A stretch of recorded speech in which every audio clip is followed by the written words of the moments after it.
இது நம்ம பயந்து போய் அவசரப்பட்டு நம்ம என்ன செஞ்சா கர்ப்பப்பை எடுத்திருந்தாவோ இல்ல வேற ஏதாவது நம்ம இது பண்ணியிருந்தாலும் வச்சுங்க நமக்கு தான் நஷ்டமாயிடும். ஆச்சரியமா தான் இருக்கும். 2 குழந்தை எப்படி உருவாச்சுன்னு தெரியல. கர்ப்பப்பை எடுத்துடணும்னாங்க, 2 குழந்தை எப்படி அந்த கர்ப்பப்பை தாங்குச்சு? இந்த உனக்கு கேன்சர்னு சொல்லிருக்காங்க, குழந்தை கொஞ்சம் உணவா பிறக்கலாம், இல்ல அது வேற எதனா ப்ராப்ளம் ஆகலாம், இல்ல தாய்க்கே உயிருக்கு ஆபத்தாகலாம் அப்படின்ற மாதிரிலாம் பயமுறுத்துறாங்க. சொன்னது எல்லாம் நம்ம சொன்னதான்.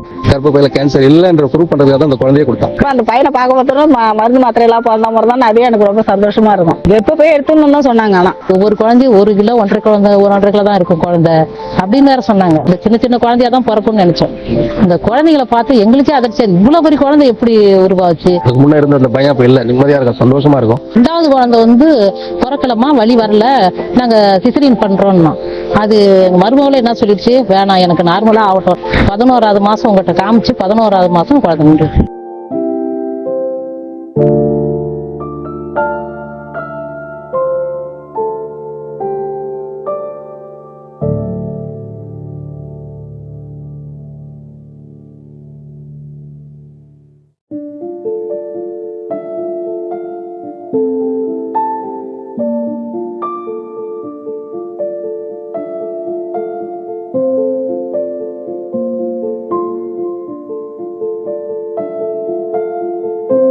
ஜாஃபர் இல்லைங்க, திண்டிவனத்துல இருந்து வரோம். மெடிக்கல் ஸ்டோர் வச்சிருக்கோம். ஆசியா பேகம். என் பேரு சுலேகா பேகம். என் மருமக ஒத்தால் வயிற்று வலின்னு இருக்கோம். ஒரு 5-6 வருஷமாவே அது மாதிரி இருந்துச்சு. விழுப்புரத்துலாம் கொண்டு காமிச்சது. அவங்க என்ன ஃபர்ஸ்ட் கேன்சர்னே சொல்லிட்டாங்க. கர்ப்பப்பையில புண்ணு வயிற்று வலின்னு சொல்லிட்டு போகும்போது கர்ப்பப்பையில புண்ணுன்னு சொன்னாங்க. அதுக்காக ட்ரீட்மெண்ட் எடுக்கும்போது அப்புறம் என்ன பண்ணாங்க, திடீர்னு அவங்களுக்கு டவுட்டு, ரொம்ப நாளா புண்ணு இருக்கு யாரில் என்னோடனே அவங்க கேன்சர்ன்ற மாதிரி சொல்ல ஆரம்பிச்சாங்க. பயாப்சின்ற டெஸ்ட் எடுத்தாங்க. டெஸ்ட் எடுத்து டவுட்டாக தான் இருக்குது, நீங்க வேணா பாண்டிச்சேரியில் ஒரு ஹாஸ்பிட்டல் அனுப்பிச்சாங்க. அங்கே போய் பார்த்ததும் அவங்களும் பார்த்துட்டு அவங்களும் அப்படிதான் சொன்னாங்க, இருக்குன்னு சொல்லல இல்லைன்னு சொல்ல, ரெண்டும் சொல்ல, ஆனால் டவுட்டாக இருக்கு அப்படின்ற மாதிரியே சொல்லிட்டாங்க. அப்புறம் அங்கே விழுப்புரத்துல ஒரு டாக்டரை பார்க்கும்போது சொன்னாரு, இது மாதிரி சென்னையில் போய் பாருங்க அப்படின்னு சொல்லிட்டேன். சென்னையில் ட்ரிபிள் கேன்ல போய் ஒரு ரேடியோட்ட போய் காமிச்சோம். அவங்க என்ன செஞ்சாங்க, பார்த்துட்டு ஒரு டெஸ்ட் எடுத்து தான் சொல்ல முடியும், நாங்கள் ஒரு டெஸ்ட் எடுக்கணும். திரும்ப ஒரு பயாப் டெஸ்ட் எடுத்தாங்க, மயக்க மருந்து கொடுத்து எடுத்தாங்க. இருக்கிற மாதிரி தெரியுதுன்ற மாதிரி ஒரு பயத்திலே நம்ம வச்சுட்டாங்க. ஆனால் அவங்க திரும்ப ரெஃபர் பண்ணாங்க, நீங்கள் கேன்சர் ஹாஸ்பிட்டல் தனியாக இருக்குது, அதில் பார்த்துக்குங்க அப்படின்னா. கேன்சர் ஸ்பெஷலிஸ்ட் தேனாம்பேட்டில் இருக்கு. போய் பார்க்கும்போது அவர் என்ன பண்ணார், ஒரு சிடி ஸ்கேன் எடுத்தால் தான் நல்லா கன்ஃபார்மாக சொல்ல முடியும் அப்படின்னாரு. எடுத்த ஒரு ரிசல்ட் பார்த்துட்டு சின்னதாக ஒரு கருப்பு புள்ளி மாதிரி இருக்கு. அப்புறம் எதுக்கு நீங்க ஒரு ஆன்டிபயோட்டிக் எழுதி தரேன், ஆன்டிபயோட்டிக் அது மாதிரி சாப்பிட்டுட்டு வந்தாங்க. ஒரு 5 நாளைக்கு அப்புறம் வாங்க, 5 நாளைக்கு மாத்திரை சாப்பிடுங்க எப்படின்னு தெரியும். 5 நாளைக்கு மாத்திரை சாப்பிட்டு திரும்ப போனோம். திரும்ப எழுதி கொடுத்தாரு. ஒரு 6 மாசம் மாத்திரை சாப்பிட்டோம். திரும்ப ஒரு செக்அப் பண்ணிட்டு இருக்கு, இல்லை டவுட்டாக தான் இருக்குது, இன்னும் கொஞ்ச நாளைக்கு வாங்க. அப்புறம் 5 நாள் இருக்குது, 1 மாசம் ஆகினாரு, 1 மாசம் 3 மாசம் ஆகினது, 3 மாசம் தான் 6 மாசம் ஒரு ரிட்டன் வாங்கன்ற மாதிரி சொன்னார். ஒரு வருஷம் ஆயிடுச்சு. திரும்ப ஒரு பயோப்சி எடுக்கணும் அப்படின்னா, அப்பதான் என்னால கன்ஃபார்மா சொல்ல முடியும். டெஸ்ட் எடுத்துருங்களேன், அப்பதான் நல்லது அப்படின்னாரு. பக்கத்து வீட்டுல போய் சொல்லும் போது கூட, நான் மௌத்தா போயிட்டேன்னா எங்க மாமி தான் பாத்துவாங்க, 2 பிள்ளைய என்ன செய்வேன் நான் அப்படின்னு சொல்லி. இந்த வலி என்னால தாங்க முடியல. இந்த டெஸ்ட் எடுக்கும்போது, இந்த சதையை எடுக்கும்போது ரொம்ப இது 2 பேர் எடுத்தாச்சு. இது மேல என்னால எடுக்க முடியாது, நான் கர்ப்பப்பை எடுத்து போட்டுறேன் அப்படின்ற மாதிரி அவங்க முடிவு கட்டாங்க. எங்க ஒய்ஃபோட எங்க அம்மாவும், ஆமா எடுத்து போட்டுருங்க, இந்த 2 குழந்தை இருக்குல்ல போதும் இது அப்படின்னு சொன்னாங்க. ஆனா நான் உறுதியா என்ன சொல்லிட்டேன், கர்ப்பப்பை எடுக்க மாட்டேன்னு சொல்லிட்டேன். ப்ராப்ளம் வரும்னு எனக்கு வரலாம், அந்த ஃபீல்ட்ல இருக்கலாம் தெரியும். அதனால நான் என்ன செஞ்சேன், அதுக்கு மட்டும் ஒத்துக்கல. நான் என் பிள்ளைகளை விட்டு மௌத்தா போயிருவேன் அப்படிலாம் யோசனை பண்ணி சொல்லி இருந்துச்சு. மனசு ரொம்ப நினைச்சிட்டா அழுவும். விழுப்புரம், அதுக்கப்புறம் பாண்டி, சென்னையில ஒரு 2 இடம், 4, சென்னையில 2 இடம், திருவல்லிக்கேணி ஒன்று ஃபர்ஸ்ட் அங்கே காமிச்சோம். அங்கே முடியல, இங்கே கேன்சர் ஹாஸ்பிட்டல் தேனாம்பேட்டையில் ஒன்று அங்கே காமிச்சோம். அங்கே கிட்டத்தட்ட 1 வருஷத்துக்கு மேலே காமிச்சோம். என்ன சொன்னாங்களோ, ஒரு குழந்தைய உனக்கு இந்த கர்ப்பப்பை, ஒரு குழந்தைய சுமக்கிறது கூட அவ்வளவு கிடையாது, அவ்வளோ வீக்கா இருக்குது கர்ப்பப்பை. நம்ம சின்ன பசங்களை வச்சிருக்கோம், எப்படி நம்ம எதிர்காலம் அப்படின்ற மாதிரி ஒரு பயம். கேன்சர்னு சொன்ன உடனே என்ன பண்றது எது பண்றதுன்னு சொல்லிட்டு ரொம்ப ரொம்ப பயந்துட்டாங்க. எல்லாருக்கும் அந்த மாதிரி இருக்கிறவங்களுக்கு தான் தெரியும் அதோட மனநிலை என்னன்னு. ஏன்னா நான் இறைவன்ட்ட மட்டும் கேட்டேன், இறைவன் எனக்கு நல்ல வழி காமி. இறைவன்ட்ட இது செஞ்சு கேட்கும்போது அப்புறமேட்டு தான் அப்புறம் உங்ககிட்ட என் தங்கச்சி பார்த்துருந்துச்சு. தங்கச்சி சொல்லி நீங்க வந்து ஒரு நாள் வந்து பாருங்க அப்படின்னு. நான் ரெகுலரா அதுக்கப்புறம் வந்தோம். அது கேன்சர் இருக்கிறதுனால உங்களுக்கு குழந்தை ஒரு கர்ப்பப்பை தாங்குற அளவுக்கு இது இல்லை, குழந்தை பாண்டிச்சேரியில் சொன்னாங்க. அதுக்கு முன்னே நான் இந்த விழுப்புரத்துலேருந்து பாண்டிச்சேரியில் போய் பார்த்தேங்க. அப்போ சொன்னாங்க கர்ப்பப்பையில ஒரு புண்ணு வந்திருக்கு. அந்த புண்ணில் ஏற்படக்கூடிய கழிவுகள் எல்லாமே வெள்ளைப்பாடம் வெளியில போயிட்டு இருக்கு. இதுல ஒரு சூட்சம் என்ன அப்படின்னா, உடலுக்கு தேவையில்லாத ஒரு விஷயங்களை, ஒரு கழிவுகளை, ஒரு வேஸ்டேஜை இந்த உடம்பு என்ன பண்ணோம்னா குறிப்பிட்ட சில வருடங்களுக்கு அப்புறம் அடையாளம் கண்டுபிடிச்சு அதை எடுத்து யூரின் வழியா தள்ளிக்கிட்டே இருக்கும். யூரின் வழியா வெளியே தள்ளிட்டு இருக்கும், தூள் வழியா வெளியே தள்ளிட்டு இருக்கும். அது வெளியாகிறப்ப எளிமையான முறையில் வராது, கொஞ்சம் கடுமையான வலியோட தான் வரும். எந்த ஒரு கழிவுகளும் வெளியாகும் போது கடுமையான வலிகளோட தான் வெளியாகும். அந்த நேரம் பார்த்தீங்கன்னா வயிறு வலி ஏற்படும். இப்ப அந்த கழிவுகளை நாம தேக்கும் பட்சத்தில் வெளியே வரும்போது அதை நாம அந்த கழிவுகளை தேக்கி தடுத்து உள்ளுக்குள்ளேயே வைக்கும் பட்சத்துல அந்த கழிவுகள் நாளாக அது கேன்சராகவோ இன்னும் சொல்ல முடியாத ஒரு பெருவியாதியாக மாறும். அது பேலன்ஸ் பண்ணக்கூடிய அளவுக்கு நாங்க எங்க டச் தெரப்பியை கொடுக்க ஆரம்பிச்சிட்டோம். படிப்படியா பாத்தீங்கன்னா ஒரு 6-7 மாசத்துல அவங்க என்னென்ன சிரமங்களோட வந்தாங்களோ, இந்த வலி, வெள்ளைப்படுறத, இந்த மாதிரி என்னென்ன சிரமங்களோட வந்தாங்களோ எல்லாமே படிப்படியா குணமாக ஆரம்பிச்சு. இதெல்லாம் வயிறு வலிக்கும், சுறுசுறுப்புக்கும் சொல்ற மாதிரி இருக்கும்.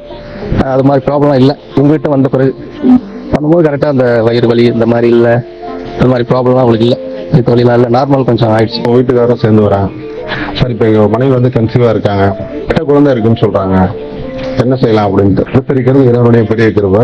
அதுக்குரிய தகுதி இருக்கவும் தான் அந்த கர்ப்பப்பையை சுமந்து இருக்கு, தான் கருவை உருவாக்கி இருக்கான். 11வது மாசம் உங்ககிட்ட காமிச்சு 11வது மாசம் குழந்தை நின்றுச்சு. இறைவனுடைய பெரிய கிருபை. முறையா நாங்க சொல்லி கொடுத்து அதெல்லாம் ஃபாலோ பண்றாங்க. இப்போ இடையில குழந்தை 1 கிலோ இருக்குன்ற மாதிரி ஒரு நெருக்கடி அவங்க மனசுல ஏற்படுது. நம்ம அறிவை கொண்டு சிந்திக்க வேண்டாம், வெளியாகிறப்ப பாத்துவோம், பிரார்த்தனை மட்டும் பண்ணுங்க இறைவன்ட்ட. குழந்தை பிறக்கிற வரைக்கும் 10 மாசம் இங்கதான் காமிச்சோம். அல்லாவோட கிருபையினால 2 குழந்தையும் சுமந்துருச்சு. எந்த ஒரு ஊசியோ ஒரு மாத்திரையோ ஒண்ணும் இல்லை. ஆனா குழந்தை கூட இவ்வளவு பெரிய குழந்தை இருக்குன்னு நாங்க நினைக்கிறேன். ஆஸ்பத்திரியில என்ன சொன்னாங்க, காமிச்சதுல குழந்தைய வந்து ஒவ்வொரு குழந்தையும் 1 கிலோ 1.5 கிலோ தான் இருக்கும் குழந்தை அப்படின்னு வேற சொன்னாங்க. இந்த உடம்பால முடியும், என் உடம்பு குணமாகும், என்னுடைய உடம்பு வந்து நார்மலா பிரசவிக்கும் அப்படின்ட்டு நல்ல சிந்தனைகளை அவங்க உடலுக்குள்ள பதிய வச்சீங்கன்னா நல்லதான் நடக்கும். உங்களுக்கு கெட்டதா பதிய வச்சீங்கன்னா கெட்டதா நடக்கும். ஏன்னா அந்த உடம்பு தானே இயங்கல, அந்த மனசு தான் அந்த உடம்பை இயக்கிட்டு இருக்கு. மனசை கொண்டுதான் உடம்பு இயங்குதே ஒழிய உடம்பை தானே இயக்க முடியாது. என்னால முடியும்னா முடியும், முடியாதுன்னா முடியாது. கேன்சர் இருக்கப்ப புள்ள எப்படி கருத்தரிக்கும்? உடனே ஜனங்களுடைய கேள்வி, இந்த கருத்தரிச்சிருக்கு, அது எப்படி குழந்தை மருந்து இல்லாம பிறக்கும்? என்ன பிறந்துருச்சு? 1 கிலோ தானே இருந்துச்சு, 2.5 கிலோ இருக்கும். ஆனால் இது மாதிரி ப்ராப்ளம் இருக்குன்னு ட்ரீட்மெண்ட்ல இருக்கிற குழந்தை வந்து சரியா பிறக்காது, அது குழந்தைய தாங்குற சக்தி இருக்காது, இப்படி சொன்னாங்க. அதனால அபார்ஷன் பண்ணிடுங்க, இந்த குழந்தை வேணாம். ஏன்னா இந்த உனக்கு கேன்சர்னு சொல்லிருக்காங்க. என்ன ஆயிடுச்சுன்னா குழந்தை கொஞ்சம் உணவா பிறக்கலாம், இல்லை அது வேற எதனா ப்ராப்ளம் ஆகலாம், இல்லை தாய்க்கே உயிருக்கு ஆபத்தாகலாம் அப்படின்ற மாதிரிலாம் பயமுறுத்துறாங்க. சொன்னது எல்லாம் நம்ம சொந்தம் தான்.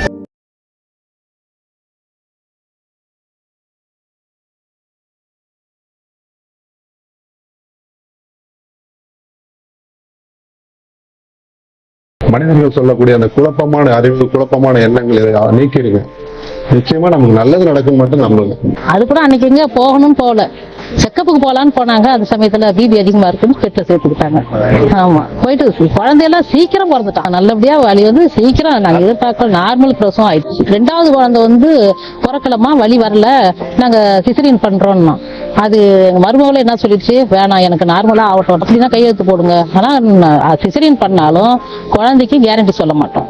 கேரண்டி இல்லாததுக்கு நம்ம ஏன் ஆபரேஷன் பண்ணுவோம்? வேணான்ட்ட நார்மலா ஆயிடுச்சு. ஒரு குழந்தை பிறந்துருச்சு, ஆனாலும் இன்னொரு குழந்தைக்கு நான் வந்து கேரண்டி சொல்ல மாட்டேன்றாங்க. அதுக்கு வேணாம், சிசரியன் வேணாம் அப்படின்னா. இந்த 2 குழந்தைல ஒரு குழந்தை தான் இது ஆயிடுச்சு, அதான் அவங்களுடைய அவசரம். அதனால குழந்தை வந்து நல்லா நல்லபடியா இவன் பிறந்தான். இவன் பிறந்தது நல்லபடியா பிறந்தான். அடுத்த குழந்தை ஆயுதம் போட்டுதான் அந்த பிள்ளை இது மாதிரி எடுத்துருக்காங்க, இறந்து போச்சு.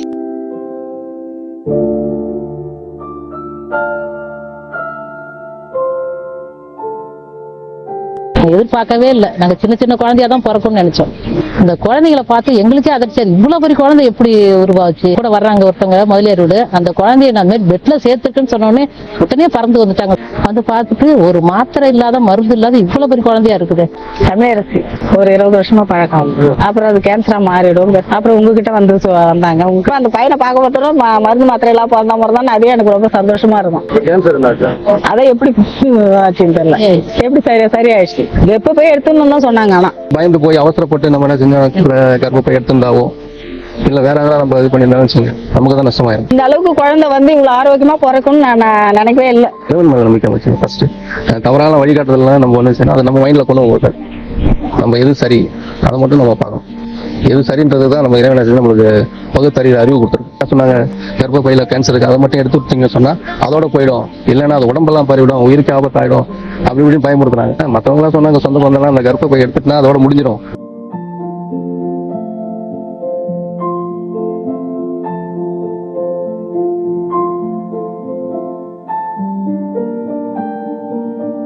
ஆச்சரியமா தான் இருக்கும். 2 குழந்தை எப்படி உருவாச்சுன்னு தெரியல. கர்ப்பப்பை எடுத்துடணும்னாங்க, 2 குழந்தை எப்படி அந்த கர்ப்பப்பை தாங்குச்சு? அது கேன்சரா இருக்கட்டும், ஹார்ட் அட்டாக் இருக்கட்டும், ஆஸ்துமா இருக்கட்டும், இன்னும் என்ன வியாதி இருக்கோ, பெண்கள் சம்பந்தமான நோய்களா இருக்கட்டும், எதுவா இருந்தாலும் எங்க மருத்துவத்துல அந்த நோய்க்கு நாங்க பேரை பார்க்க மாட்டோம்.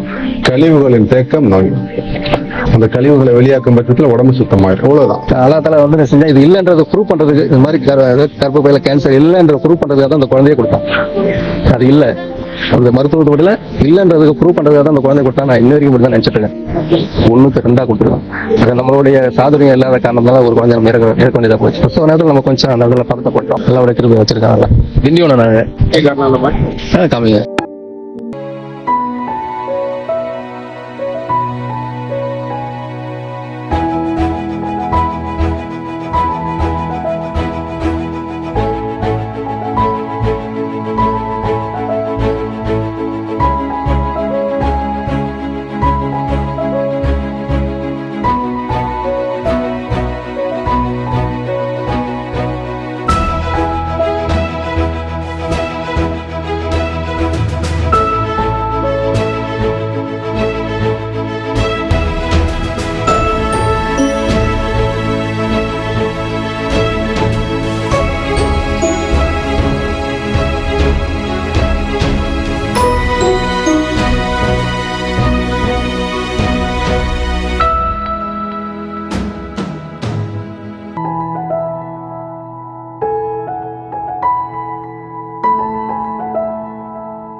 கேன்சர் ஆசன வகையில் இருக்கு. குளோனோஸ்கோப்பு பண்ணோம், எம்ஆர்ஐ ஸ்கேன் பண்ணோம். அதில் வந்து ஆப்ரேஷன் பண்ணியே ஆகணும். ஆப்ரேஷன் பண்ணாட்டினா எல்லா இடத்துலையும் பரவிடும், உயிருக்கு ஆபத்து. உடனே பண்ணாட்டினா உயிருக்கு ஆபத்து தான் சொல்லிட்டாங்க. உயிருக்கு கேரண்டி சொல்ல முடியாது, இருந்தாலும் ஆஸ்துமா இருக்கு. அது 30 வருஷமா இருக்கு. 30 வருஷமா ஒரு 10 வருஷம் வந்து அஸ்தாலிக் டேப்லெட் அந்த மாதிரி எடுத்துட்டு இருந்தேன், இன்ஜெக்ஷன் போட்டுட்டு இருந்தேன். அப்புறம் இந்த இன்லர் வந்த பின்னாடி இன்லர் மாத்திரம்தான் அடித்தேன். 30 வருஷமா ஆஸ்துமாவுக்காக நான் சாப்பிட்ட மருந்தோட எஃபெக்ட் தான். காலையில் ஒரு தடவை, சாயந்தரம் ஒரு தடவை அடித்தாதான் ஃப்ரீயாக இருக்க முடியும். கடவுளோட புண்ணியத்தில் இங்கே வந்து நாங்கள் சேர்ந்தோம். அந்த இன்னர் அடிக்காட்டினா தூங்க முடியாது, அடித்தாதான் தூங்க முடியும். 1 2 டைம் 3 டைம்லாம் அடிப்பாங்க. அந்த இன்ஃப்ரார் பஃப் சுடு தண்ணி தான் குடிப்பாங்க, சுடு தண்ணி தான் இது பண்ணுவாங்க. இப்போலாம் பச்சை தண்ணி தான் குடிக்கிறாங்க. ஆமாம், நல்லா இருக்காங்க. இப்போ இந்த விசி இல்லை. ஆப்ரேஷன் பண்ணியும் அந்த மலம் போகாமல் சைடில் ஒரு பைக்கு தொங்க விட்டு அதில் மலம் இருக்கும், அதிலிருந்து மலத்தை இது பண்ணிக்கோங்க. அது ஒன்றும் பெரிய விஷயம்லாம் இல்லை. நீங்கள் எங்கே வேணாலும் ட்ராவல் பண்ணிக்கலாம், போய்க்கலாம், வந்துக்கலாம். ஏன்னா ஆசன வாயை அடைச்சிட்டு தான் நாங்கள் ஆப்ரேஷன் பண்ணுவோம். இப்படி ஆப்ரேஷன் பண்ணி அந்த அடைச்சி இந்த பை தச்சு எனக்கு இது உயிர் வாழ்கிறத விட நான் வந்து ஆப்ரேஷனே பண்ணாமல் இருக்கும் வரைக்கும் நல்லா வாழ்ந்துட்டு போகலாம்னு சொல்லிட்டு படிக்கிறேன். ரத்தம் ஓவராக போயிட்டே இருந்துச்சு. இப்போ சாட்டை வந்து பார்த்தாங்கன்னா இப்போ கொஞ்சம் கொஞ்சமாக குறைஞ்சி இப்போ சீவுக்கு மட்டும் லேசாக தான் வருதுன்றாங்க. நம்ம முன்னெல்லாம் வலி பார்த்தீங்கன்னா 24 hours வலி இருந்துக்கிட்டே இருக்குன்னுவாங்க. இப்போ சாட்டை வந்த பிறகு இப்போ வலி கொஞ்சம் கொஞ்சமாக குறைஞ்சி இப்போ ஆப்ரேஷன் பண்ணாலும் சொல்ல முடியாது, கேன்சர் வந்து சொல்ல முடியாதுங்க, பரவுற வாய்ப்புகள் வந்தால் வரும் வராமையும் கூட போகலாம். எங்களால் சொல்ல முடியாது, கடவுள் தான் காப்பாற்றணும். நான் ஆப்ரேஷன் சீக்கிரம் பண்ணுறீங்களா அவ்வளோ சீக்கிரம் நல்லது அப்படின்னு சொன்னாங்க. அதனால் கேரண்டி இல்லைன்ட்டாங்க.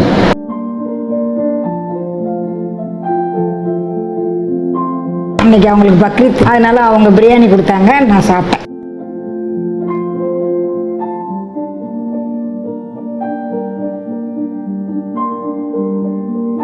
இன்னைக்கு தேதி என்ன சொன்னீங்க?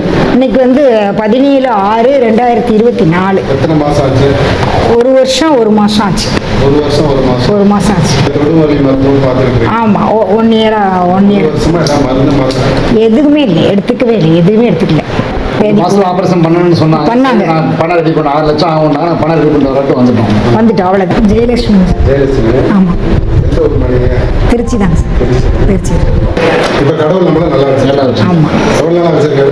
1 வருஷம் 1 மாசம் ஆச்சு. சரி, இப்ப 30 வருஷமா ஆஸ்துமாக்கு மருந்து சாப்பிட்டீங்களா? ஆமா. இப்ப ஏதாவது வீசுக்கு மருந்து சாப்பிடுறீங்களா? இல்ல, எதுவுமே எடுத்துக்கிறலையே, எந்த மருந்தும் எடுத்துக்கிறதுல, எதுவுமே எடுத்துக்கிறதுல. கிட்டத்தட்ட 1 வருஷம் ஒரு மாசமா கடவுளுடைய பெரிய கிருபை நல்லா இருக்கு. ஆமா, நல்லா இருக்கேன். நல்லா திருப்தியா இருக்கு.